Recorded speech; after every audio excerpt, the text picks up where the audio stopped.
अस्सलाम वालेकुम मेरे प्यारे यूट्यूब फैमिली मेम्बर। उम्मीद है आप ठीक होंगे। अल्लाह पाक आप सबको खैर खैरियत से रखे, सबके घर में खुशियाँ रखे। मैं भी अल्हम्दुलिल्लाह ठीक हूँ। ज़िंदगी का सिलसिला चल रहा है जी।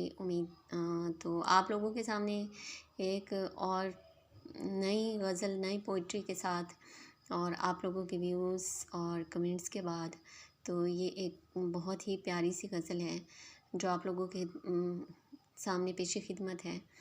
तो आप लोगों ने बताना है कि ये आपको कैसे लगी और मेरे चैनल को भी सब्सक्राइब लाजमी करना है। पोइट्री से प्यार करने वालों के लिए तो ये बहुत ही अहम चीज़ें होती हैं और ये दिल से निकली चीज़ें होती हैं। मैं जानती हूँ, मुझे शायरी, शेर व शायरी से बहुत शगफ़ है। बहुत कुछ टाइम पहले तो मैं बहुत लिखा करती थी, डायरीज़ वगैरह इस तरह की चीज़ें। अब ज़ाहिर है जॉब के साथ और फिर रिस्पॉन्सिबिलिटीज़ बढ़ गई हैं, तो फिर इस तरह के कभी कभार अच्छी चीज़ें लिख लेती हूँ, पढ़ लेती हूँ।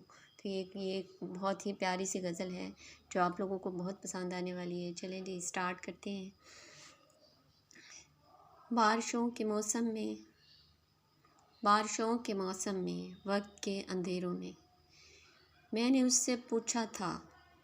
बारिशों के मौसम में वक्त के अंधेरों में मैंने उससे पूछा था, छोड़ तो न जाओगे।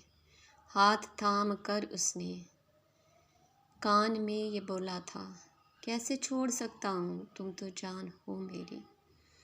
हाथ थाम कर उसने कान में ये बोला था, कैसे छोड़ सकता हूँ, तुम तो जान हो मेरी। और आज ऐसा है वक्त की तमाज़त में वहशतों के मौसम में। और आज ऐसा है वक्त की तमाज़त में वहशतों के मौसम में मैंने उससे पूछा है, छोड़कर ही जाना था तो आस क्यों दिलाई थी, प्यास क्यों जगाई थी। आस क्यों दिलाई थी, प्यास क्यों जगाई थी। मेरे इन सवालों पर चलते चलते वो बोला।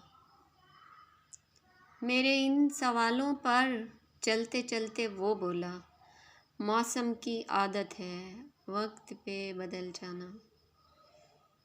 मौसम की आदत है वक्त पे बदल जाना। ओके जी, अल्लाह हाफिज़। उम्मीद है आपको ये मेरी छोटी सी काविश बहुत पसंद आई होगी। बहुत ही प्यारी, दिल छू लेने वाली, बहुत ही खूबसूरत से अल्फाज हैं। बहुत प्यारी सी छोटी सी गज़ल है। तो अल्लाह पाक आप सबको खुशियाँ दे जी। और ठीक है, आप लोगों ने कमेंट्स लाजमी करने हैं कि जी। अल्लाह हाफिज़।